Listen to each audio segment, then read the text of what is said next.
So this week we're going to be looking at the role of the community organizer as it applies to social work practice with communities.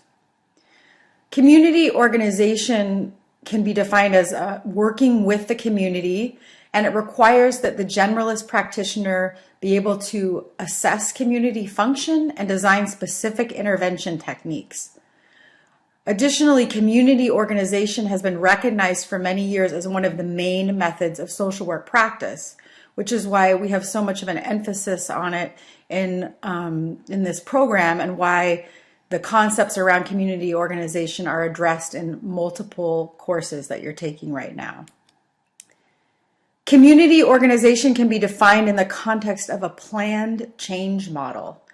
In community organization work, the client is the community. So you kind of are shifting gear from that micro focus on the individual client or family into the macro focus of the client being seen on a more holistic level of the community. The two major arenas for community organization practice and community organization are the community itself. So again, that focus on the community as client. Community social work processes. The purpose of research in community organization is to define what community realities are. And then planning, the planning phase, is purposeful formulation of future action and ways of procedure. Next, we've got the coordination phase, which is the process of working together to avoid unnecessary duplication, effort, and conflict.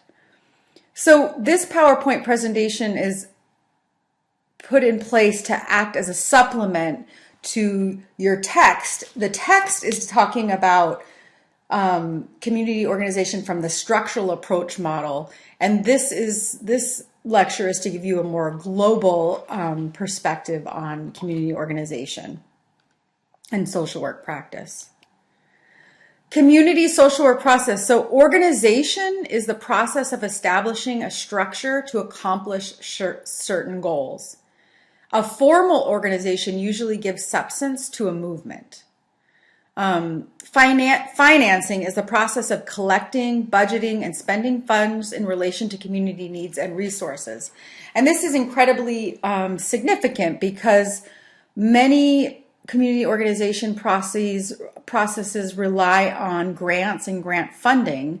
And so being able to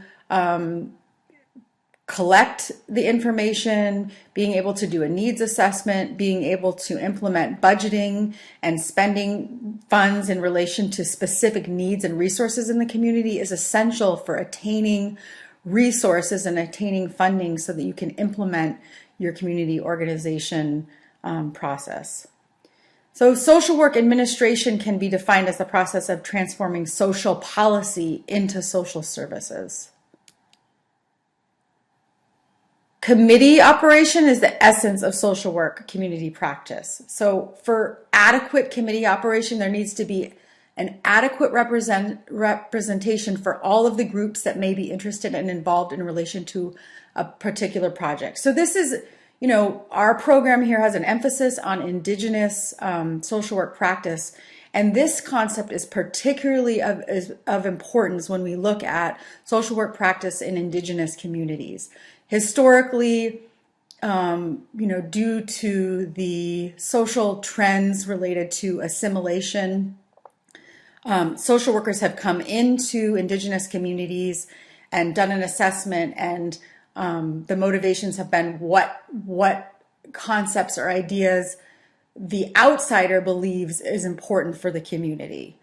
So it's essential to make the community members a part of that process, because their ideas around their needs might be very different from what an outsider might feel the needs are for their communities. I've included a video this week from the Yurok tribe related to domestic violence and the way that community approached that major issue from a cultural perspective. So the video is a perfect example of social action, but we also see other examples of social actions in the civil rights movement, in the AIM movement, and in the National Association for the Mentally Ill movement. So roles of the community organizers. Organizers can be teachers, organizers can be catalysts, organizers can act as facilitators, and also organizers often act as a linking role. And again, that can kind of come in the form of obtaining resources and funding and grant sources and linking those things back to the community need. The community organizers should have the ability to relate to people, to analyze problems, and to locate resources to see potential for change, and to be able to create effective structures for problem solving.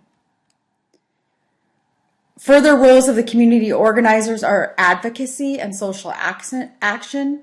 Elements of community social work practice focus on empowering individuals and their communities. Much of community organization is done to change systems, and many times the system resists change. So one of the things I really want you to think about, especially in terms of applying the ideas that are talked about in the text related to the structural approach from a social constructionist perspective, is how can we be agents of change when we're coping with resistance, when we're coping maybe with resistance in the community itself, and what are the ethical dilemmas inherent in that? And then how do we cope with the resistance when we're dealing with larger bureaucratic systems in terms of creating that change? Your paper is due, the first section of your paper is due this week. Please feel free to call me or to email me if you have any questions around that. I realized that when I created the syllabus, we would have already gone through the community organization piece, and because of the way that I delayed some of the readings, were slightly off course. So I'm definitely open if you need a little bit more time to give you a little bit more time with that. So please, again, feel free to call me or email me with questions or concerns.